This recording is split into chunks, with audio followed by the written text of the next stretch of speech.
Con 324.000 infortuni sul lavoro denunciati in Italia nel 2022, con un più 47% e siamo appena a metà anno, il problema della sicurezza sul lavoro è tutt'altro che risolto. Solo in Friuli Venezia Giulia si contano 7.600 infortuni da inizio anno, più 19% rispetto al 2021 e 3 vite perse.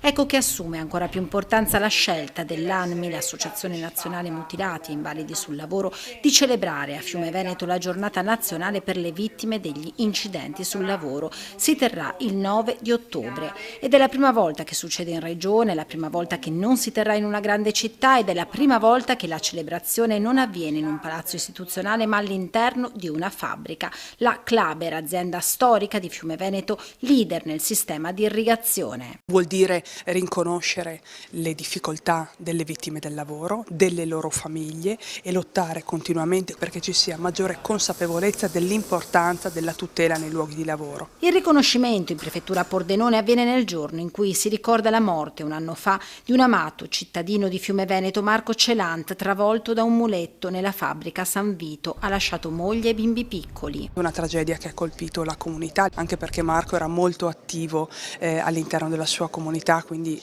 conosciuto e davvero apprezzato.